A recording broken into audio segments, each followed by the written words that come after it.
मेरे सामाजिक परिवार के सभी सदस्यों और ये वीडियो देखने वालों को नमस्कार। कई बार पत्रकारिता करते हुए लगता है कि कहीं हम लोग जो कुछ भी खबरें चलाते हैं या जो भी सोर्स और जो दिखता है वो सब कहीं एजेंडा ग्रसित तो नहीं होता है, और खुद को भी कई बार लगता है, इसलिए खुद को करेक्ट करने की कोशिश करता हूँ। और ये भी कोशिश करता हूँ, क्योंकि अब मेरा काम किसी चैनल के लिए, किसी अखबार के लिए रिपोर्ट करना नहीं है, तो अलग से भी कुछ चीज़ें खोजता हूँ। और कई बार जब उसमें पत्रकार भी शामिल दिखते हैं तो उस पर उंगली रखने का साहस अब कर पाता हूँ।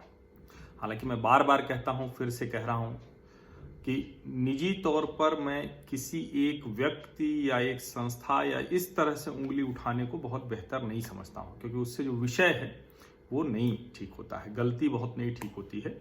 वो आप किसी व्यक्ति संस्था का नाम ले लेते हैं, लेकिन कई बार होता है कि आपको संदर्भों के साथ ही बताना जरूरी होता है और तभी वो बात समझ में आती है।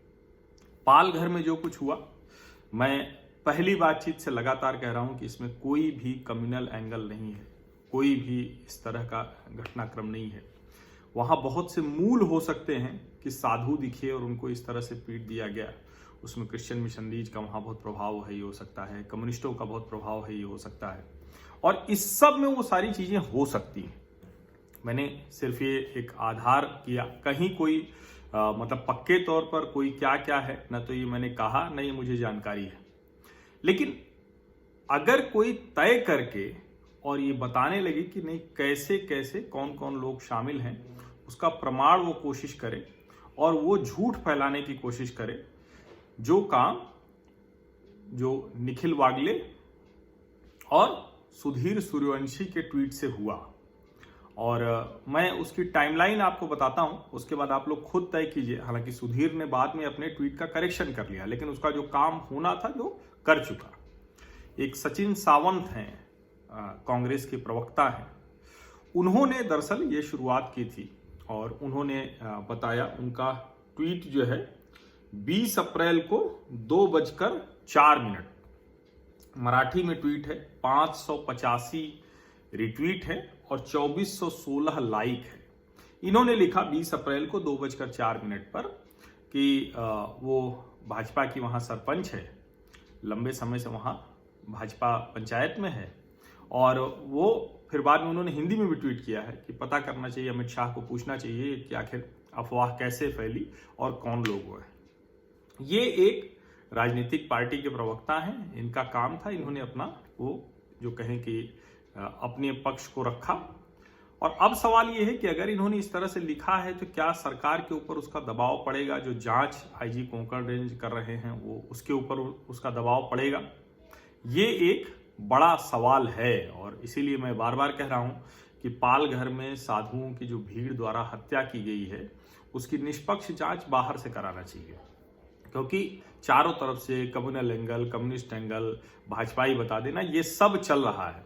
और इसके बीच में अगर बड़े पत्रकार और फिर सीधे सीधे राजनीतिक पार्टियां सब इस तरह से गुत्थम गुत्था हैं, तो निष्पक्ष जांच के लिए स्वतंत्र जांच आयोग बनाया जाए, जो बाहर के किसी दूसरे उच्च न्यायालय के या फिर सर्वोच्च न्यायालय के न्यायाधीशों की समिति बनाई जाए, और कम से कम 3 जजों की कमेटी बने और वो बाकायदा फैक्ट फाइंडिंग करे और 3 से 6 महीने में इसकी रिपोर्ट बनाकर दे, सब साफ कर दे जो भी होगा। और खबरें, रिपोर्ट जो आएगी वो हम लोगों का, पत्रकारों का काम है। लेकिन ये कुछ ट्वीट हैं जिसको मैं आपको बता देना जरूरी समझता हूं, जिससे कि स्थिति स्पष्ट हो कि आखिर किस तरह से अफवाहें फैल जाती हैं, किस तरह से झूठ पकड़ कर लोग उसको चल देते हैं आगे। ये जो कांग्रेस के प्रवक्ता है सचिन सावंत, इन्होंने भाजपा के पूर्व विधायक पास्कल धनारे, उनके साथ चित्रा चौधरी की तस्वीर है, क्योंकि चित्रा चौधरी वहां की सरपंच है उस गांव की और भारतीय जनता पार्टी से जुड़ी हुई है, तो जाहिर है पास्कल धनारे जीतने के बाद उनका सम्मान कर रहे हैं, तो वो तस्वीर डालकर उन्होंने ये बताया। और जो मैंने बताया कि उनका जो ट्वीट है 20 अप्रैल को 2:04 वाला, जिसके बाद ये वायरल हुआ, जो खबरें आगे बढ़ी, उसी ट्वीट का हवाला देते हुए वो निखिल वागले 20 अप्रैल को 2:49 पर लिखते हैं, 2:49 PM 20 अप्रैल 2020। वो लिखते हैं कि majority of the arrested accused in Palghar lynching are BJP supporters. उसके बाद लिखते हैं this village is a BJP stronghold, says Sachin INC Congress spokesman, police should investigate. अब इन्होंने जो अफवाह फैलानी थी वो फैला दी निखिल वागले ने, और उसमें इस तरह से लिखा हुआ है कि वो कांग्रेस के प्रवक्ता के ट्वीट के हवाले से लिख दिया। लेकिन 2:49 पर इनके इस ट्वीट को 1767 रिट्वीट मिले हैं, 5139 लाइक मिले हुए हैं। अब ये लाइक्स रिट्वीट्स से आप समझते होंगे कि कैसे ये चीजें आगे बढ़ती हैं। लेकिन सुधीर सूर्यवंशी जो मुंबई बेस्ड जर्नलिस्ट हैं, और जब सरकार बनने बिगड़ने का खेल हुआ था तो एनसीपी खेमे से बड़ी सटीक खबरें ये लगातार देते रहे। तो ये माना जाता है कि एनसीपी में इनकी बहुत पहुंच है, अंदर खाने तक बहुत पैठ है। और उन्होंने सुधीर सूर्यवंशी ने उन्होंने ट्वीट किया, जो ट्वीट इनका आता है वो 2:49 पर ही इनका भी ट्वीट है।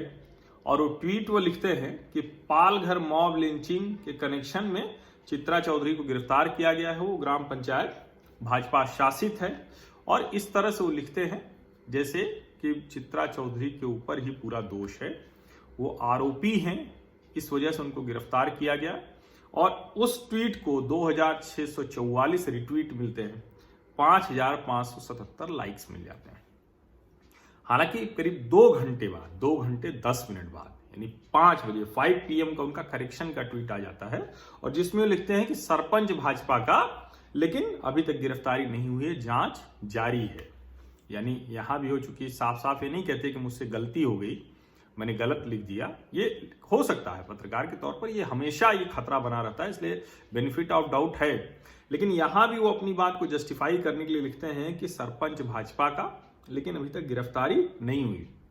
इसको मात्र 160 रिट्वीट मिलते हैं और 629 लाइक्स। क्यों? क्योंकि ये उसी के जवाब में उन्होंने लिखा हुआ है, और उसको अलग से भी एक ट्वीट करके नहीं किया, तो उनकी टाइमलाइन पर वो ट्वीट्स एंड रिप्लाई में आएगा, ट्वीट्स वाले में नहीं आएगा। ये एक बेसिक फर्क है, जो भी ट्विटर इस्तेमाल करते हैं वो लोग सब जानते हैं। और इसी ट्वीट को सीपीएम के ऑफिशियल ट्विटर हैंडल से सुधीर सूर्यवंशी के कौन से ट्वीट को, जो उन्होंने 2:49 पर 2:49 PM पर 20 अप्रैल को कहा था कि चित्रा चौधरी भाजपा के सरपंच गिरफ्तार हो गई है, उसको जो है कोट करते हुए 20 अप्रैल 7:43 पर सीपीएम कहती है कि देखिए भाजपा के सारे लोग इसमें शामिल हैं, भाजपाई शामिल हैं। अब सीपीएम इस तरह से उठाती है तो इसको समझने की जरूरत है। और 7:43 के पहले, यानी 2 घंटे 43 मिनट पहले 5 बजे ही सुधीर अपना ट्वीट करेक्शन वाला डाल देते हैं कि चित्रा की गिरफ्तारी नहीं हुई, उसी के जवाब में। लेकिन फिर भी सीपीएम यही वाला ट्वीट उठाती क्योंकि उसे फॉल्स प्रोपागेंडा फैलाना था, क्योंकि ये खबरें आ रही लगातार बहुत से सोर्सेस से कि वहां कम्युनिस्टों का प्रभाव बहुत ज्यादा है उसमें, क्या जो गिरफ्तारी हुई। और चूंकि बार बार जब ये कहा जा रहा था तो उसमें जो नाम आए हैं उसमें से एक भी नाम वो नहीं है जिनका नाम ये लोग लिख रहे हैं। जो नाम हैं वो जयराम धाग भावर, महेश सीताराम रावते, गणेश देवजी राव, रामदास रूपजी आसरे और सुनील सोमजी रावते, ये नाम हैं जो नामजद हैं। इसके अलावा 400 से 500 जिसको कहते हैं ना कि अज्ञात हैं, तो उसमें जिनके नाम जांच होगी वो आगे आएंगे।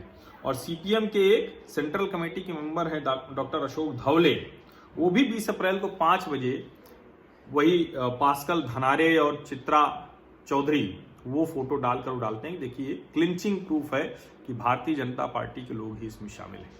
ये तथ्य है। अब आप खुद अनुमान लगाइए कि चोर की दाढ़ी में तिनका जैसा मामला तो नहीं हो गया है। क्यों कम्युनिस्ट पार्टी ने गलत झूठा ट्वीट उठाकर और उसके आधार पर ये कोशिश शुरू की, ये अफवाह फैलाना शुरू किया। निष्कर्ष निश्चित तौर पर न मैं दे सकता हूं, न आप दे सकते हैं, न कोई भी, जब तक जांच एजेंसी नहीं कहेगी। और बस मैं इतना कहूंगा कि सरकारी जांच एजेंसी पर भरोसा वहां कम है। इसलिए नहीं, सरकारें जो करती हैं उसमें कई जगह अपना अपना एजेंडा भले चले, लेकिन जांच एजेंसियों को निष्पक्ष होना चाहिए। खतरा यहां यह है कि 3 पार्टियों की सरकार है और सबके अपने तय हित हैं। अनिल देशमुख एनसीपी के हैं, गृह मंत्री हैं। कांग्रेस के सचिन सावंत का बयान आपने सुन ही लिया है और शिवसेना के मुख्यमंत्री हैं, तो बेहतर होगा कि बाहर कहीं वो इसको भेजें, जांच दें, निष्पक्ष जांच हो इसकी। और ये साधुओं की हत्या, जो मैं बार बार कह रहा हूं कि देखिए, साजिश जब हम कहते हैं तो साजिश के तार सूत्र वो खोजे जाते हैं और खोजे जाएंगे ही जाएंगे, लेकिन मैं कह रहा हूं कि सारी साजिश को दरकिनार कीजिए, इसकी निष्पक्ष जांच कराइए। ये निष्पक्ष जांच हो बहुत जरूरी है। और मैंने उस इलाके के बारे में भी एक वीडियो बनाया था, आप लोगों से बात की थी कि क्या क्या स्थितियां हैं, उसके मूल कारणों पर भी जाया जाए, उस क्षेत्र की वो समस्याएं जो हैं उनको दूर किया जाए, क्या वहां धर्म परिवर्तन का भी काम हो रहा है उसको देखा जाए, और क्या गरीबों का शोषण हो रहा है, आदिवासियों का शोषण हो रहा है, उनको यातना दी जा रही है, उनके मन में डर बसा हुआ है, इस सब की भी जांच होनी चाहिए। पूरी एक अलग से कमेटी बनाई जानी चाहिए। मैंने कहा कि ये तथ्य थे, ये आप लोगों के सामने आना बेहद जरूरी है। निष्कर्ष आप खुद निकाल सकते हैं जब तक कि जांच कमेटियां, जांच कोई जो तय होगी वो निष्कर्ष अपना न दे। बहुत बहुत धन्यवाद आप सभी लोगों का। मेरे सामाजिक परिवार का हिस्सा बनने के लिए इस YouTube चैनल को सब्सक्राइब कर लीजिए, नोटिफिकेशन वाली घंटी दबा दीजिए। बहुत बहुत धन्यवाद।